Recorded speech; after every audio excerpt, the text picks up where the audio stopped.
Welcome, and thank you for joining us. Would you please take a moment to silence or turn off your cell phones if you haven't already? My name is Jeff Jones, Associate Director of Operations at the Hoover Institution.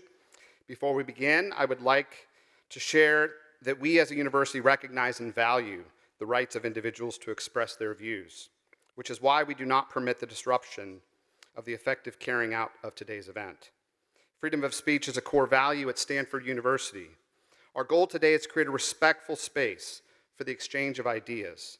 Those who engage in the disruption of the effective carrying out of this event will be issued a warning, and if the warning is not respected, may be asked to leave. Today's event is being presented by the Hoover Institution and the Graduate School of Business. Thank you. Good morning. As director of the Hoover Institution, I have the pleasure of welcoming you to this event. Hoover is an organization committed to producing the highest quality research and disseminating that research and those ideas so that we can contribute to solving some of the country's and the world's most difficult problems. We are fortunate to be a part of Stanford University and its community here, a place that encourages diversity of thought, free expression, and free exchange of ideas. Today, we have an exceptional opportunity to hear from a leader to our south. From the rugged Andes Mountains to the plains of Patagonia, there are few places on this earth as beautiful as Argentina. It is a country that is rich in history and tradition, but today, it is trying desperately to overcome a daunting challenge to its national economy. Here to talk to us today is the president of Argentina, Javier Milei. Growing up in Argentina as a lover of football, I understand, and the Rolling Stones, President Milei obtained an economics degree from the University of Belgrano before continuing his studies and earning a pair of master's degrees in economics. After completing his formal education, he began a career in the private sector as an economist, working for HSBC Argentina, one of the country's largest banks, and as head economist for Maxima AFPI, the private pension fund created in the 1990s, which today serves a major component of Argentina's social security system. For more than 20 years, speaking at a university obviously is right up his alley, he was a university professor of macroeconomics, economics of growth, microeconomics, and mathematics for economists. The president has written over 50 academic papers and has appeared as a national television commentator. Please join me in welcoming the president of Argentina, Javier Milei.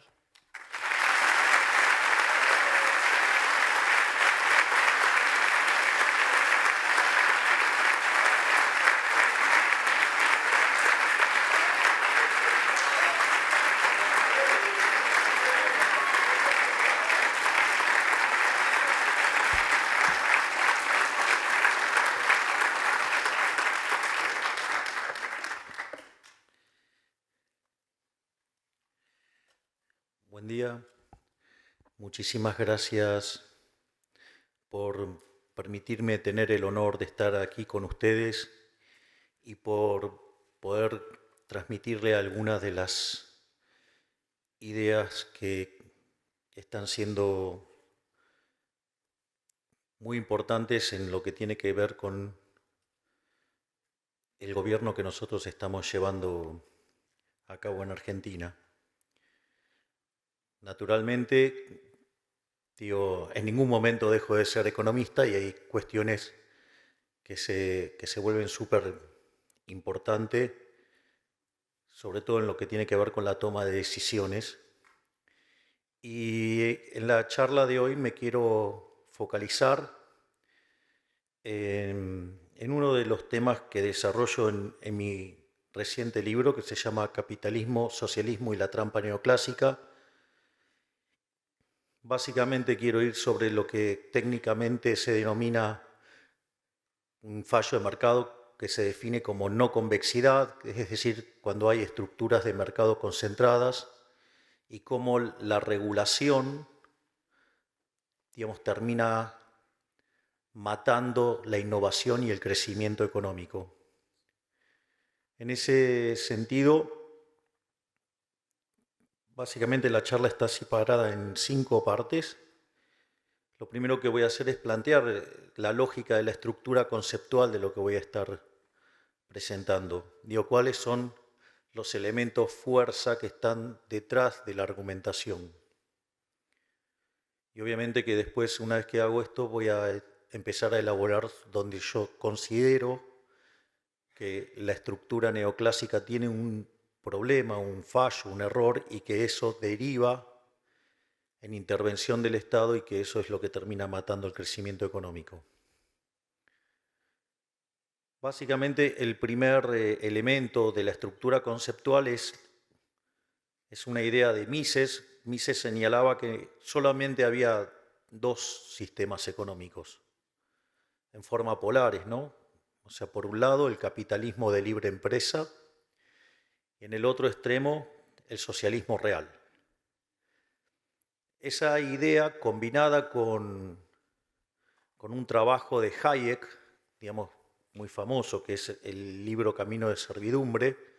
El libro Camino de Servidumbre señalaba que cada vez que aparecía una intervención del Estado, el resultado terminaba siendo peor que lo que había originalmente. Hay una frase de Milton Friedman, quien pasó mucho tiempo aquí en el Instituto Hoover, que decía que en general la corrección de un fallo de mercado por parte del Estado termina siendo peor que lo que teníamos originalmente. Y básicamente entonces lo que señalaba Hayek en Camino de Servidumbre es que cada vez que había una intervención el resultado era peor y que eso motivaba a los políticos a nuevas intervenciones y eso generaba no solo que el sistema funcionara peor, sino que implicaba cada vez mayor peso del Estado y que esa dinámica a la postre llevaba al socialismo y por ende llevaba a la miseria. Por lo tanto, digamos, es importante saber, digamos, cuáles son las lógicas y las dinámicas también que conllevan a eso.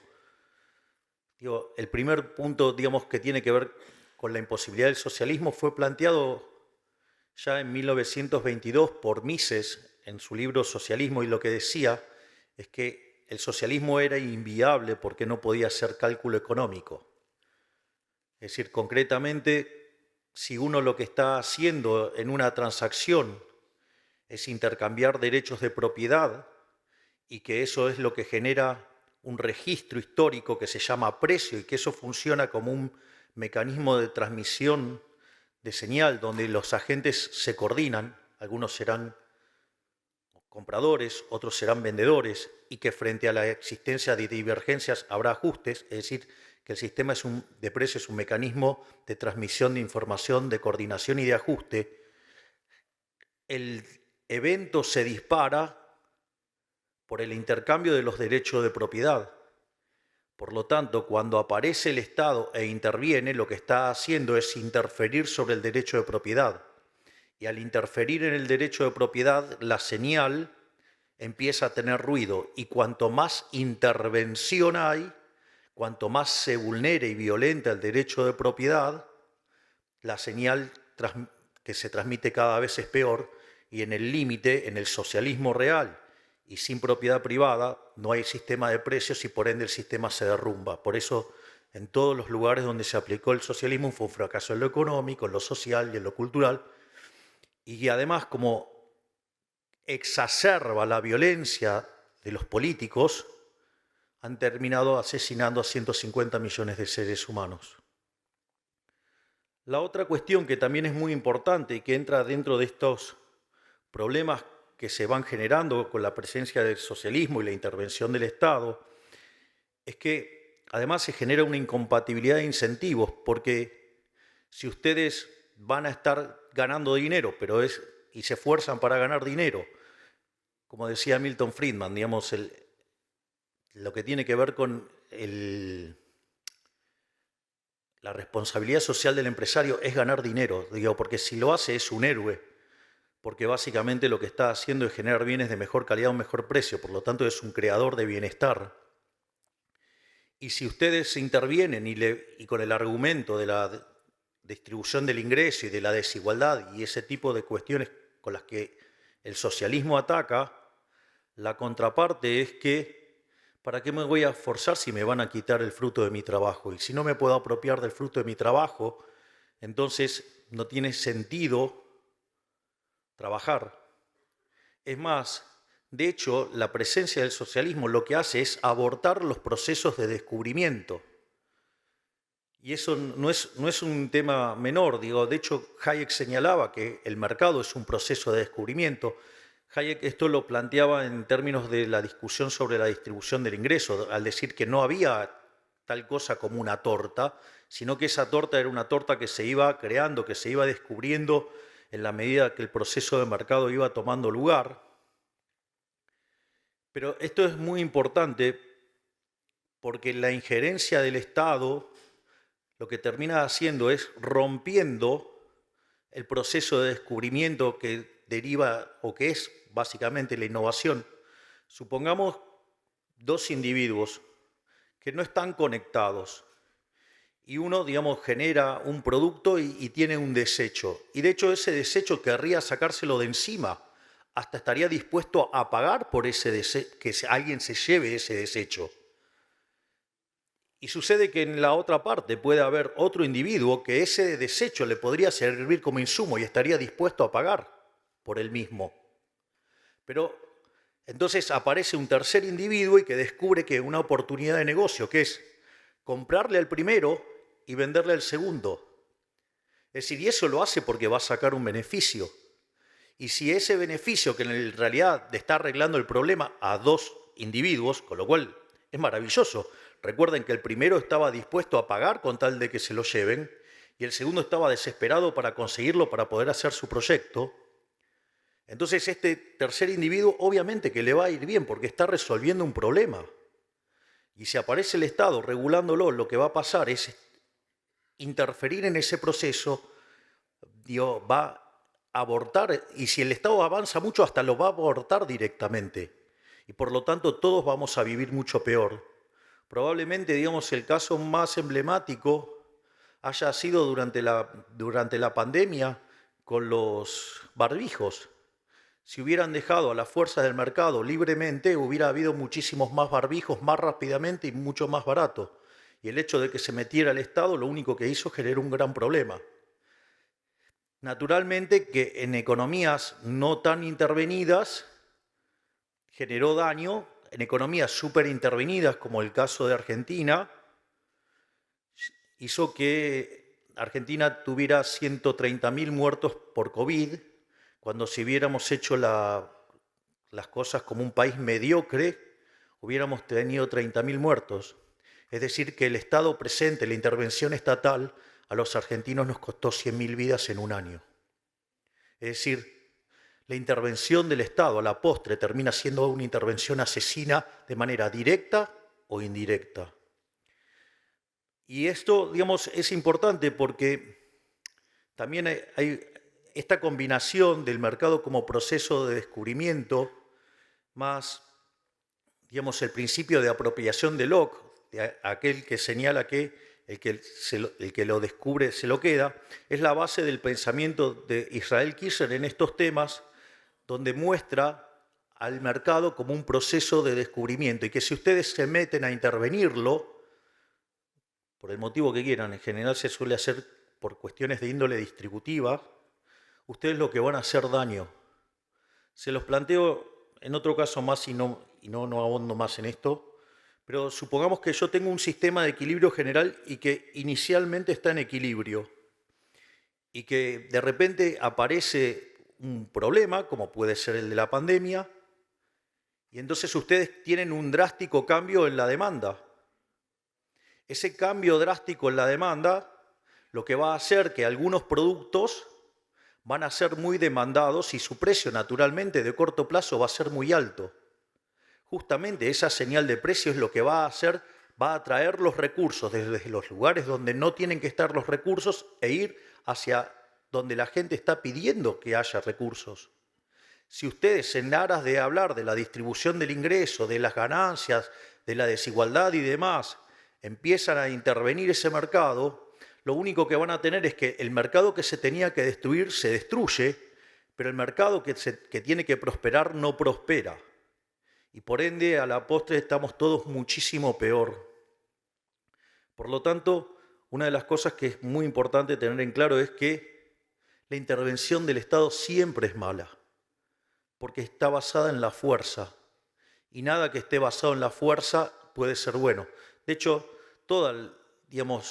el liberalismo se construye, el respeto del derecho a la vida, a la libertad, a la propiedad, y siempre como punto de partida y de base el principio de no agresión. Y si hay un agresor grande e institucionalizado, es el Estado. Por lo tanto, siempre la acción del Estado produce daño y cuanto más Estado hay, peor nos va.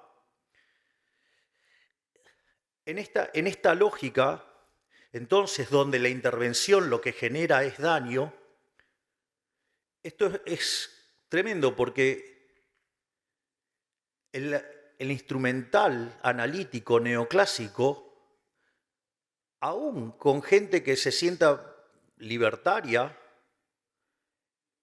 podría terminar siendo funcional al socialismo si abraza los modelos y toma cuenta de lo que se denomina como fallos de mercado, ya que la definición del fallo de mercado habilita supuestamente a una intervención.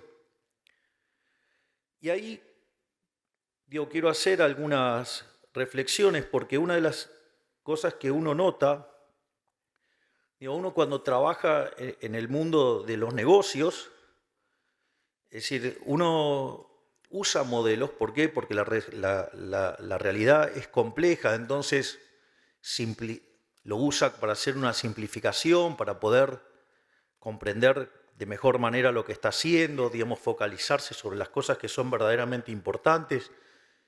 Pero, cuando el modelo no mapea con la realidad, uno tira el modelo. Es decir, no se enoja con la realidad. Si ustedes en una empresa se enojan con la realidad y se quedan abrazados al modelo, van a perder sus empleos porque van a estar perdiendo un montón de dinero. Entonces, lo primero que uno, aprende cuando está en la trinchera es entender que si el modelo no mapea con la realidad, vuela el modelo. Sin embargo,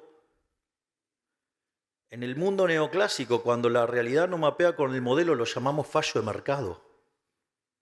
Es decir, les diría que estamos enfermos de fatal arrogancia. Y me incluyo, porque yo he dado clases de microeconomía 25 años de mi vida. Es decir, he leído cuánto libro de microeconomía andaba dando vueltas, leía cuántos modelos y papers salían nuevos. Y bueno, pero todo cambió el día que leí a Murray Newton Rothbard en un trabajo que se llama Monopolio y Competencia.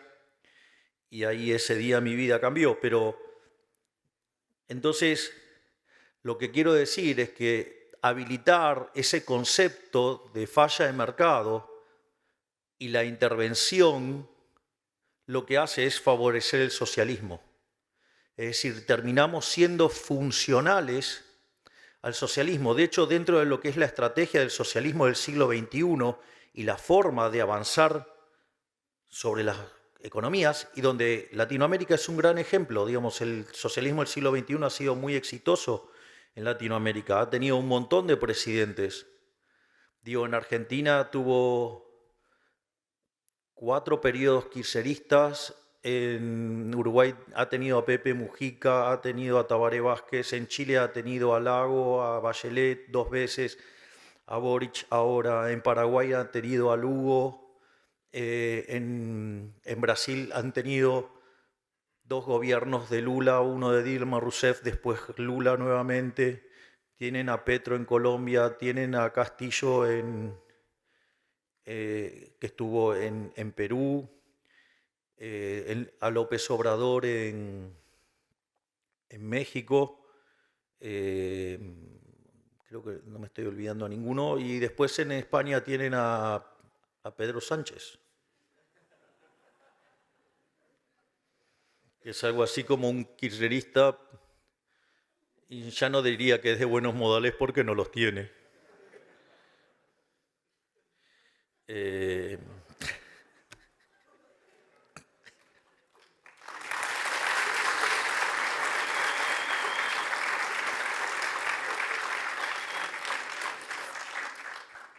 Ahora, entonces es, bueno, ¿y entonces qué hacemos? Bueno, yo una de las cosas que voy a hacer es detectar estos problemas, proponer algunas soluciones, pero naturalmente, digamos, les aviso que esto es parte de mi próximo trabajo que estoy escribiendo con el doctor Demian Reidel, quien además tengo el privilegio de que me acompañe y que sea uno de mis jefes de asesores.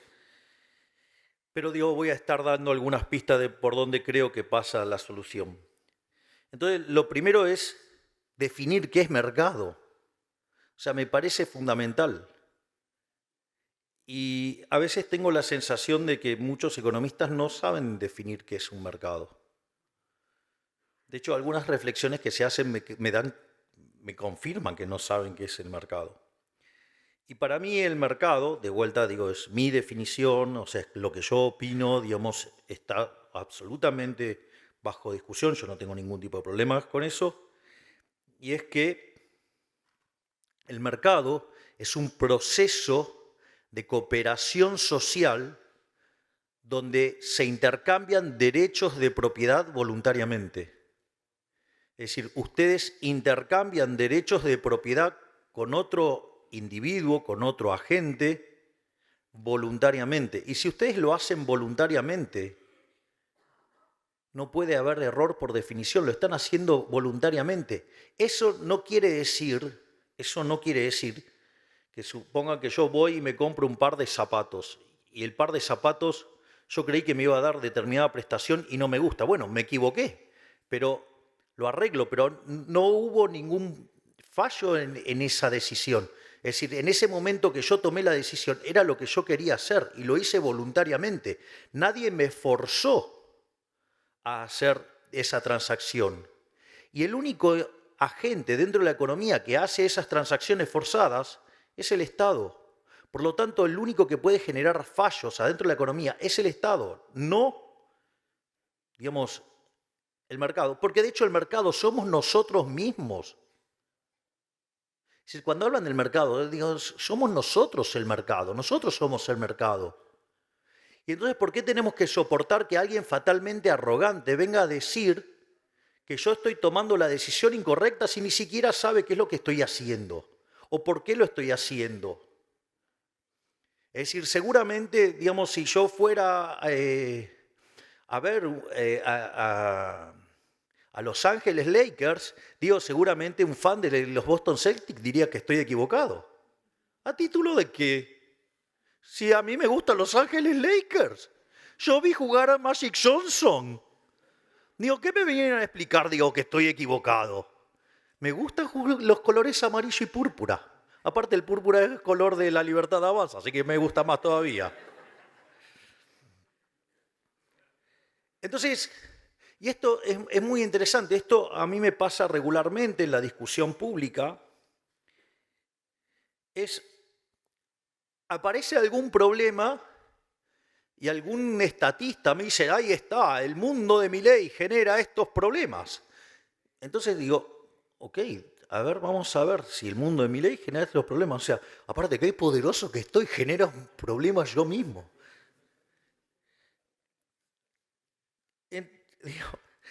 Entonces, nada, me río porque hay cosas que me pasan por la cabeza que obviamente no las puedo contar porque tengo una restricción que sigo siendo jefe de Estado. Así es que cuando escuchan, cuando ven que hago hay así como un silencio, les pido por favor que me entiendan. Entonces, una de las cosas que yo digo es, si ustedes creen que hay un fallo de mercado, en un determinado mercado, la primer prueba que propongo es que se fijen si no está la intervención del Estado. Porque no sea cosa que en realidad lo que ustedes están percibiendo como un fallo de mercado, en realidad es justamente los daños que causa la acción del Estado. Y si ustedes corrieran al Estado del medio, seguramente que estaríamos mejor. Entonces, el primer punto es, vayan y chequeen si está metido el Estado. Ahora, si ustedes fueron, chequearon y el Estado no está metido, les hago una sugerencia. Vayan y hagan el análisis de vuelta porque está mal. Es decir, obviamente, yo soy un liberal libertario. Entonces, nada, lo que voy a dar es fundamentación de por qué digo lo que digo. Entonces la pregunta es cómo, digamos, o sea, a mí me motivó todo esto. Una de las cosas que a mí me pasaron, digamos, de tanto hacer microeconomía y equilibrio general, cuando apareció toda la literatura moderna de crecimiento económico, digo, me resultaba muy amigable y toda microfundamentada, me resultaba de muchísima facilidad, a punto tal que me puse a estudiar crecimiento económico y me terminé especializando en temas de crecimiento económico con y sin dinero. Algo que también, digamos, está motivado por el hecho de que el economista más importante de la historia argentina, Miguel Sidrowski, era especialista en crecimiento económico con dinero. Entonces tenía ya, digamos, una cierta atracción por eso.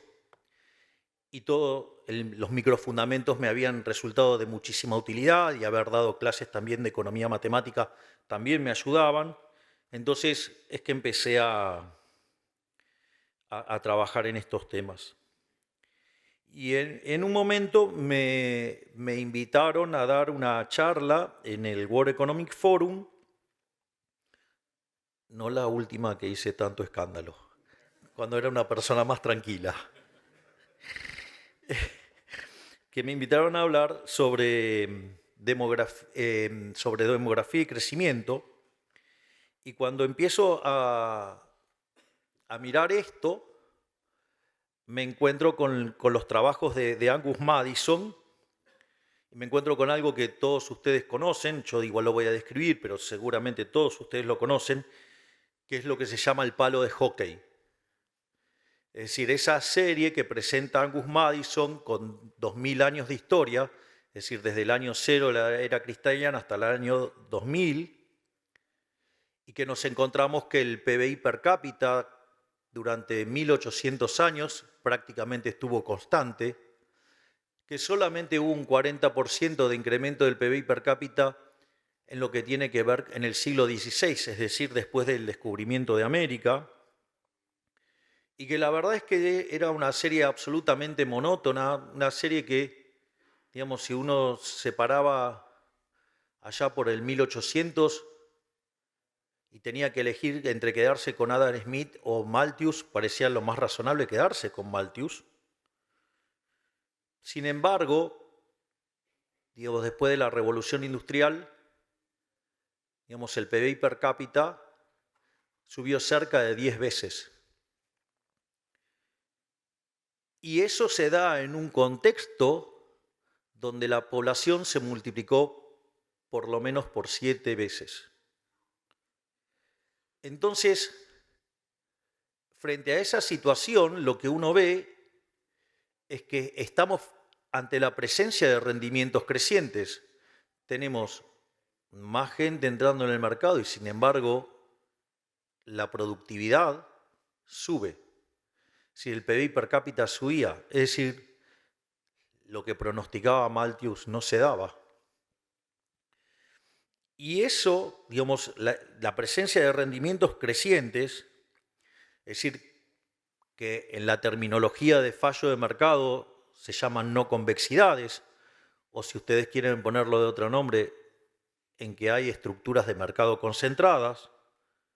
El problema es que si ustedes lo plantean en términos microeconómicos, eso es un supuesto fallo de mercado, o por decirlo de alguna manera, los monopolios son malos. Entonces, si los monopolios son malos o las estructuras de mercado concentradas son malas, ¿cómo podemos decir que es malo si cuando en el año 1800 vivía más del 95% de la población por debajo de la línea de pobreza extrema y en el año 2000 ese número había caído a menos del 10%. Es decir, cómo algo que generaba tanto bienestar o que generó tanto bienestar desde la óptica de la microeconomía, digamos, eso estaba mal. Hay varias respuestas, o sea, la respuesta más fácil, más simple, más obvia, uno la podría encontrar ya en un libro muy lindo, un libro chiquito, un libro de divulgación. Es más, en la última edición en español tiene un prólogo mío y mi conflicto con el libro cuando lo conocí. Debe ser por eso que me dediqué a la política, porque me encanta el conflicto. Pero al margen de la humorada, hay un libro de Henry Hazlitt que se llama La economía en una lección, y él arranca y dice, bueno, ¿cuál es la lección de economía? Separa entre el mal economista y el buen economista. Dice que el mal economista es el que se focaliza solamente en un mercado y en un solo periodo de tiempo, mientras que el buen economista no solo mira un mercado, sino que mira a todos los demás y no solo considera las consecuencias de lo que pasa hoy, sino que además considera también las implicancias sobre el futuro. Es decir, está hablando de un economista, el mal economista es un economista que solamente hace equilibrio parcial y de un solo periodo, y el buen economista hace equilibrio general intertemporal. O sea, esa vendría a ser la definición. Pero, digamos, al margen de esto, lo más importante, entonces es, bueno, entonces, ¿cómo rastreamos el problema? ¿Dónde está el problema? Entonces ahora les voy a expoliar la respuesta y después voy a dar las explicaciones. Desde mi punto de vista, el origen del problema está en la interpretación de la mano invisible, de la idea de la mano invisible bajo la lógica de Pareto, que hace que la mano invisible sea incompatible con la idea de la fábrica de alfileres, es decir, los rendimientos crecientes. Y cuando uno avanza en la estructuración formal del análisis de la eficiencia, ¿sí? Digamos, elegir determinadas construcciones matemáticas hacen que entre en disputa la mano invisible con la fábrica de alfileres. Y eso tiene consecuencias analíticas claras, y a partir de esa construcción, cuando metemos cuestiones normativas adentro del análisis del equilibrio, es donde empieza a aparecer este conflicto entre la realidad y el modelo. Conflicto que nosotros, digamos, lo llamamos fallos de mercado. Entonces, digamos, cuando aparece el problema de las no convexidades, entonces, digamos, tiene que ver con las estructuras de mercado concentradas, con los monopolios. Podemos tener el caso de los bienes públicos. Por ejemplo, hay algo muy divertido con los temas de los bienes públicos. Solemos discutir en términos de bienes públicos, en términos de rivalidad en el consumo y de exclusión. Y cuando uno mira, entonces, por ejemplo, el caso emblemático que se utilizaba para describir un caso donde no se cumplía la rivalidad en consumo y la exclusión, era el tema de los faros. Y en una de esas reuniones que tenía Milton Friedman y otros economistas en Chicago, solía participar un abogado que obviamente que no estaba contaminado con todo el herramental neoclásico que estamos contaminados nosotros los economistas de base. Entonces encontraba soluciones muy divertidas y entonces decían, bueno, que el caso emblemático eran los faros y los faros y los faros. Entonces quiso este abogado, que después ganó el Premio Nobel de Economía, que vivió hasta los 104 años, si no me equivoco, que se llamaba Ronald Coase. Entonces, ¿qué es lo que hizo? Fue y analizó todos los faros del siglo XIX. Digo, supuestamente era un caso emblemático de fallo de mercado, y era el caso de los bienes públicos, y ahí se requería la intervención del Estado y lo que fuera. Y adivinen qué descubrió, que eran todos privados. Es decir, que los economistas no sepamos, digamos, describir bien el problema. No está el problema en la realidad, está en que tenemos herramientas que están mal. Y esto es un tema, el tema de los bienes públicos. Se los voy a hacer. Yo creo que cuando yo se los cuente, ustedes van a creer que esto es un chiste. Pero créanme que en la vida real no lo es, y mucho menos en Argentina. Puede ser que esté afectado, digamos, por el caso. Pero supongamos que ustedes tienen dos comunidades separadas por un río. Y entonces descubren que si ustedes hacen un puente, podrían intercambiar con la otra comunidad, están ampliando el tamaño de mercado, por lo tanto, digamos, van a tener mayor división del trabajo, mayor productividad, mayor bienestar. ¿Vos tenés una camiseta de Boca ahí? Bien. Ese es populismo. No, pero eso era cuando era arquero. No, eso no cuenta. Pero doblemente populista. Entonces descubren que sería bueno hacer un puente. Entonces, ¿qué es lo que pasa? Si fuera solamente un problema de los privados, ¿saben qué hacen? Se ponen de acuerdo y juntan y arman el puente, le buscan la vuelta. El problema es cuando está el Estado. Entonces el Estado va, les cobra impuesto a todos y hace el puente. Pero después hay un montón de personas que viven del Estado. Entonces, ¿qué hacen? Empiezan a buscar, hacen el Ministerio del Puente y empiezan a buscar dónde hacer puentes. Llega un momento que hicieron todos los puentes que se podían hacer. Entonces crean el Ministerio del Agua para poner agua para después hacerle un puente. Ustedes se ríen. Les pido que revisen el organigrama de la función pública. Por suerte, digamos, acá tengo conmigo que me está acompañando este profesional formidable, maravilloso, que es mi ministro de Economía, Luis Caputo, que es el que está llevando a cabo la motosierra. Y de eso estamos sacando un montón de cosas.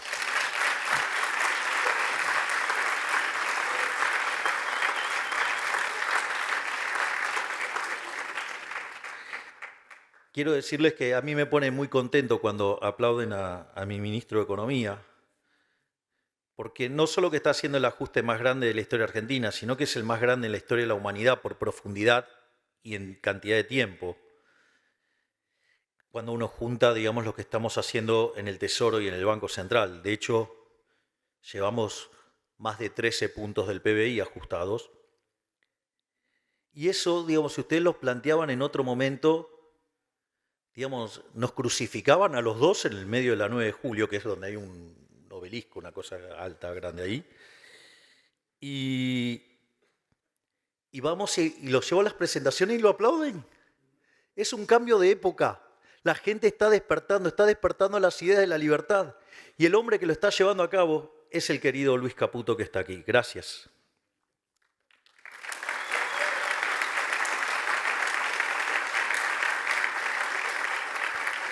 Obviamente que hay otro tipo de supuesto fallo de mercado y que lo podríamos analizar.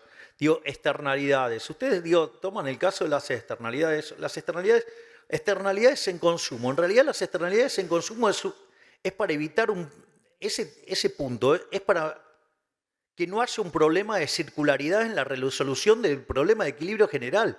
Pero ustedes se creen que la gente es tan idiota que no va a poder decidir, va a llegar un momento que se va a morir de hambre, con lo cual, digamos, se va a decidir de alguna manera para no morirse. Es decir, entonces no necesito que alguien intervenga para resolverme la externalidad del consumo, porque a la postre alguien lo va a resolver. O, digamos, los casos de externalidad en producción, ¿cuántas veces vieron en los libros de texto, digamos, la empresa que contamina el mar, el agua? En realidad es un problema de definición de propiedad.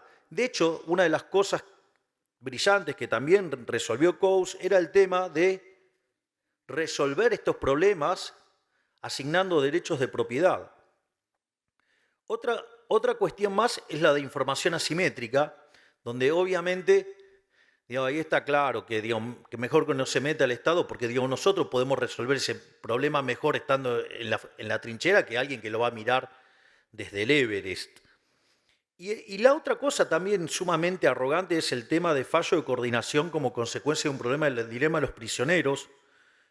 Digo, si ustedes se fijaron que hay un supuesto fuerte en el dilema de los prisioneros, es que los prisioneros no pueden interactuar. Es decir, o sea, ustedes se dan cuenta que ese supuesto tan simple tiene un nivel de violencia institucional grosero. Y entonces, como agarro y meto ese nivel de violencia institucional grosero, entonces ahora necesito un organismo violento para resolver el problema de coordinación, como si los agentes fueran idiotas. Y los agentes no son idiotas, los agentes son inteligentes. El problema es que hay un montón de sátrapas metidos en el medio que se llama Estado y que viven de nuestra plata y que por eso generan estos problemas. ¿Para qué? Para vivir ellos, no para que nosotros estemos mejor.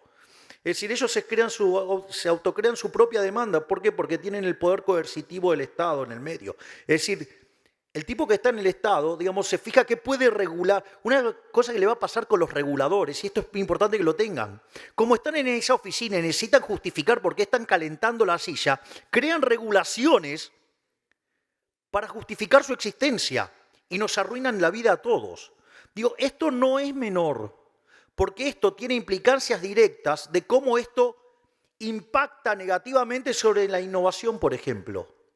Bueno, regulan porque no saben, regulan porque tienen que calentar la silla, regulan por lo que sea y nos están arruinando la vida.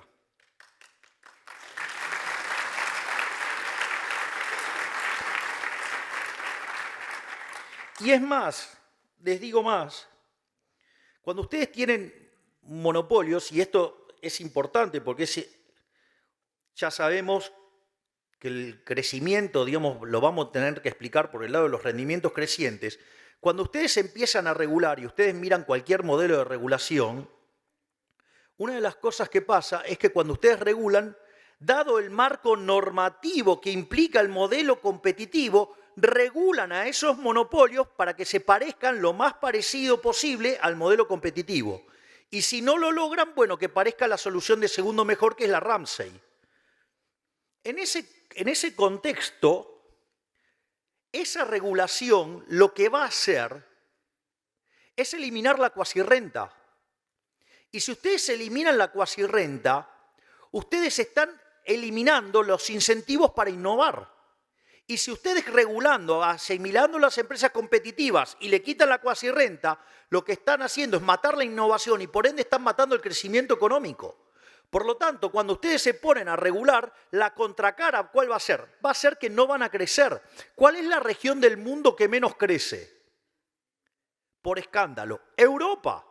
¿Y por qué no crece? Porque están atestados de regulación. Se fanatizaron tanto en generar un modelo que se parezca al modelo competitivo que mataron los rendimientos crecientes. Es decir, mataron las cuasirrentas. Al matar las cuasirrentas no tienen incentivos a invertir. Si no invierten, no hay innovación. Por ende, se quedaron sin crecimiento económico. Por lo tanto, no dejemos que estos fatalmente arrogantes nos destruyan la vida con regulaciones. Vayamos a una sociedad muchísimo más libre, ¿sí? Y que si el problema es la teoría económica, tratemos de ver en dónde está el error de la teoría económica. No digamos que el mundo se parezca a una teoría económica que tiene errores, que venía de un mundo que no tenía crecimiento. Es decir, la caja de Edward puede ser muy divertida, digamos, cuando no hay crecimiento en una economía estática. Igual que Malthus, igual que los rendimientos marginales crecientes. Pero ese no es el mundo real. Entonces, ¿qué hago? ¿Me quedo con el modelo o me quedo con la realidad? Ah, no, como la realidad me pone incómodo, me quedo con el modelo y digo que el problema es la realidad. No caigamos en esa locura, porque en esa locura nos vamos a destruir nuestras vidas. En ese sentido, entonces, y bueno, y entonces ahora ¿qué hacemos? ¿A dónde vamos? Entonces una de las cosas que hice, dije, bueno, no voy a revisar toda la historia porque no me da el tiempo. Y sí, hay que ponderar. Digo, para algo, o sea, haber estudiado historia del pensamiento económico tiene algunas ventajas que dice, bueno, a ver, ¿dónde hago el corte? Entonces dije, bueno, vayamos a Adam Smith. Entonces dije, bueno, vamos a poner como punto de inicio a Adam Smith. Si bien, digamos, seguramente ustedes estarán al tanto que yo soy liberal libertario, digo que adhiero a la Escuela Austríaca de Economía, que en realidad filosóficamente soy anarcocapitalista y que en la vida real soy minarquista. A diferencia de mis colegas, yo no tengo una visión negativa de Adam Smith. De hecho, a mí Adam Smith me parece de una suerte de genio total.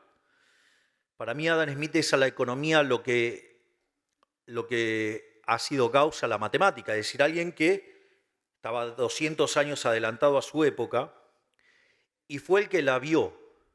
Es decir, nosotros, como tenemos una forma muy particular de hacer política, entonces los analistas tradicionales nos cuestionan y nosotros nos mofamos de ellos y le decimos, no la ven. Bueno, Adam Smith la vio. En ese sentido, básicamente, desde mi interpretación de Adam Smith, lo maravilloso de Adam Smith que tenía implícito un modelo de crecimiento económico. Es decir, el modelo de Adam Smith tiene en la investigación sobre la naturaleza y las causas de la riqueza de las naciones, para los amigos riqueza de las naciones, lo que tiene es un modelo de crecimiento económico. De hecho, la idea de la fábrica de alfileres es la idea de los rendimientos crecientes, porque ¿qué era lo que decía? Si yo tengo una persona haciendo alfileres, una persona sola, aun cuando fuera muy buena, ¿qué iba a poder producir? 20 unidades. Y no más que eso. Ahora lo que decía es que cuando dividía el trabajo en 15 actividades distintas, la producción de alfileres per cápita saltaba a 5.000. Es decir, ustedes habían incrementado, ¿sí?, en 15 veces la planta en términos de personal y la producción había pasado de 20 a 5.000 per cápita. Y después dice, hay algo que es muy interesante y que a la luz de lo que se viene tejiendo y tallando respecto a las interpretaciones del futuro, en especial con la maravilla que implica, digo, la inteligencia artificial, que es la exacerbación de los rendimientos crecientes, sobre todo para aquellos equilibrios distópicos. Yo le diría, no le tengan tanto miedo a los equilibrios distópicos, porque la idea de la fábrica de alfileres y los rendimientos crecientes y la división del trabajo tiene un límite. ¿Y el límite cuál es? El tamaño del mercado. Es decir, yo no voy a llevar, digamos, 15 digamos, empleados a la fábrica de alfileres y entonces tendría 50.000, 75.000 alfileres que vender. Si no las puedo vender, no voy a ir a ese nivel de división del trabajo. Voy a ir al nivel, digamos, que me soporta el mercado. Es decir, entonces no piensen el proceso solo del lado de la oferta, piensen que del otro lado está la demanda.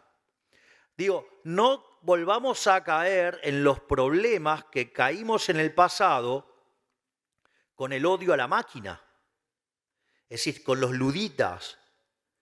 Es decir, porque, a ver, el día que Edison inventó la lamparita, ahí claro, digamos, los fabricantes de velas estaban muy enojados. Estaban muy enojados. Y entonces, y la realidad es que fue maravilloso lo que hizo Edison, ¿no? Porque eso me permitió tener un bien de mejor calidad, un mejor precio, le llegó a más gente, además generó más trabajo y además me ahorré dinero y pude gastar en otros bienes. Es decir, una máquina de generar bienestar. Es decir, los que generan progreso tecnológico son máquinas de generar bienestar, pero nunca pueden ir más allá del límite del mercado. Salvo que haya innovación y que hace que todos seamos más ricos, que todos estemos mejor. Entonces, no tengamos miedo, no pidamos regulaciones porque no entendemos de qué se trata. Tratemos de entender de qué se trata y no de regular. Es decir, nunca la libertad puede ser mala. Lo malo es no ser libres. Nunca es mala la innovación. De última, digamos, podemos discutir los valores sobre los que está construida la innovación. Y si los construimos sobre los valores del libertarianismo, digo, ¿quién podría estar en contra sobre el respeto irrestricto del proyecto de vida del prójimo en defensa del derecho a la vida, la libertad, la propiedad y basado en el principio de no agresión? ¿Cuál es el problema con eso? ¿Quién está en contra de eso? Digo, solamente ustedes podrían ser exitosos sirviendo al prójimo con bienes de mejor calidad a un mejor precio. Pero hay un límite, el límite es el tamaño del mercado. Entonces no tengan miedo de desregular. Digamos, el progreso tecnológico va a tener como contraparte del otro lado la demanda. ¿O acaso ustedes creen que van a generar progreso tecnológico para seres que no existen? ¿Cómo van a hacer semejante locura y van a estar hundiendo un montón de dinero en eso si en realidad ese dinero viene de seres humanos? Y no digo que van a tirar plata para tirar plata. Yo no conozco empresarios que se dediquen a quemar plata por deporte. La otra cosa que también tiene muy interesante, digamos, la obra de Adam Smith, es que contemplaba el aprendizaje en la práctica, es decir, el modelo de learning by doing, y además contemplaba el progreso tecnológico, porque básicamente lo que decía Adam Smith era que una persona en su trabajo, cada vez que lo iba haciendo más veces, lo hacía cada vez mejor, es decir, learning by doing, y que en algún momento encontraba una forma de producir lo mismo, pero utilizando menos trabajo, y se daba ahí un salto discreto. Ese salto discreto, ¿cómo lo llamamos? Progreso tecnológico. Es decir, que Adam Smith no solo tenía contemplado los rendimientos crecientes, tenía el problema de la división del trabajo, tenía bien definido cuáles eran los límites de eso, sino que además tenía un modelo de crecimiento que además contemplaba el learning by doing y contemplaba el progreso tecnológico. Todo en el año 1776, siendo que además le costó 10 años escribir el libro. Si no me dicen, si no era un avanzado, no sé qué es un avanzado. Y lo otro que era interesante es en los mercados libres y en la intervención mínima del Estado. Y eso, digamos, el corolario de eso es la mano invisible, que cada uno guiado por su propio interés conduce al bienestar general. Y en el plano monetario, bueno, tenía un modelo de patrón oro. Ahora, una vez que tenemos la obra de Adam Smith, está claro que hoy es fácil, digamos, ya conociendo los resultados, sabemos que Adam Smith tenía razón. Pero en ese momento no era tan evidente. Parados en 1776 no era tan evidente. Y por eso ustedes tienen que, en el año 1801, si no me equivoco, pero digamos por ahí dando vuelta, o 1800 o número parecido por ahí, apareció el trabajo de Malthus y la idea de los rendimientos marginales decrecientes. ¿No parecía algo alocado a la luz de lo que habían sido, por ejemplo, los 1800 años anteriores? Y además, o sea, antes del año 0 tampoco difería mucho de lo que fue después, hasta el 1800.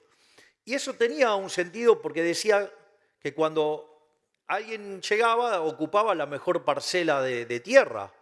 Y cuando llegaba el segundo, ocupaba una menor y así sucesivamente. Entonces la productividad marginal era decreciente. ¿Sí? Y eso hacía, digamos, que los salarios reales, digamos, cada vez fueran menores. Y eso, digamos, después Malthus lo interactuó, digamos, con la pasión por los sexos, llegó a la ley de hierro a los salarios, y derivó un montón de relaciones aberrantes que no, digamos, no vamos a estar discutiendo ahora, pero digo, relaciones aberrantes que ya venían desde muchísimos años atrás, pero digamos, no es el eje de la discusión de este momento ir ahí. Y esa idea, digamos, fue continuada por Ricardo, por Stuart Mill, hasta que llegó a Marx. Y la realidad es que en ese momento es cuando aparece la teoría neoclásica, superando a los clásicos, y es el tema de la teoría subjetiva del valor, que es ahí donde aparece Menger por un lado, Kuhn-Staben-Jevons por otro, y León Walras. Los menciono porque es importante, porque en algún momento la teoría económica va a tener que volver para atrás, en una parte de la historia, después de Keynes, y eso va a ser relevante, digamos, de dónde se van a nutrir. Y en ese sentido, ya cuando estamos entrando al siglo XX, se empieza a hacer evidente que el análisis de Malthus estaba mal, que lo que había planteado Adam Smith estaba bien, que estaba el problema de los rendimientos crecientes y que si uno quería explicar el crecimiento económico con los rendimientos constantes a escala y con el herramental neoclásico en ese formato, no funcionaba, y mucho menos con rendimientos marginales decrecientes. Entonces, los dos primeros que vieron esto fueron Alfred Marshall y Alvin Young, y empezaron a ver cómo podían hacer para meter la cuestión de los rendimientos crecientes adentro de la estructura de los modelos para poder explicar el crecimiento económico. Y este debate era tan importante y tan intenso que es cuando se empieza a discutir sobre el monopolio, y ustedes ahí se van a encontrar con la teoría del monopolio, digamos que de Joan Robinson, o modelos muy interesantes como el de Chamberlain con la competencia monopolística. Es decir, había todo un clima de época para tratar de ver dónde estaba el problema de los rendimientos crecientes y cómo meterlos en lo que nosotros hoy llamaríamos análisis macroeconómico o crecimiento económico, para explicar el crecimiento económico. Es decir, había un problema concreto. Pero apareció Keynes. Y el problema con la aparición de Keynes es que todo el marco analítico que existía previo lo destruyó todo. Es decir, la teoría general es una obra maestra, pero una obra maestra del mal, del terror.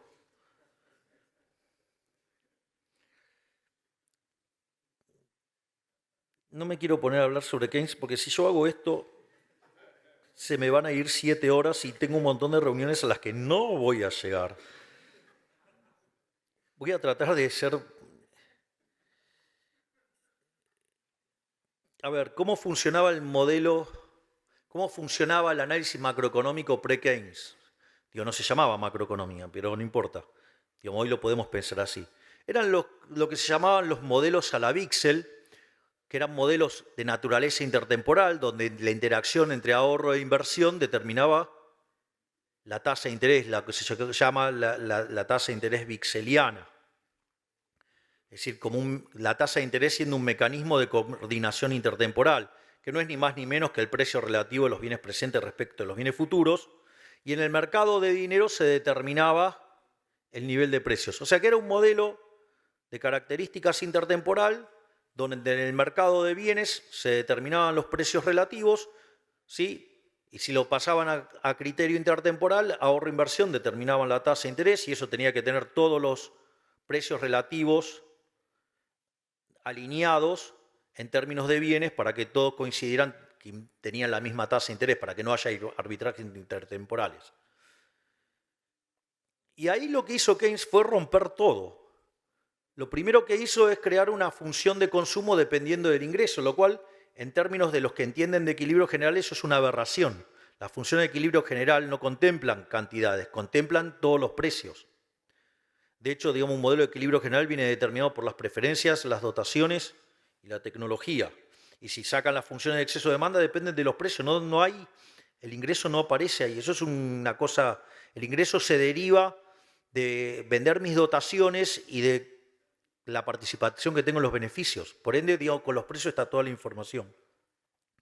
Pero como Keynes no era economista y solamente había tomado un curso con Marshall, que era el campeón del equilibrio parcial, se le ocurrió meter ahí en la función de consumo el ingreso.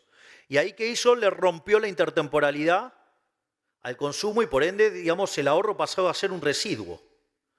Después, en materia de inversión, es interesante la teoría general, porque tiene un capítulo hermoso describiendo cómo son los criterios de inversión, y en el otro dice que, básicamente los animal spirits. Tengo versiones más groseras, pero no puedo hacerlo como jefe de Estado. Por lo tanto, ahora en el mercado de bienes pasa a determinar, no, la tasa de interés, sino que pasa a determinar el ingreso.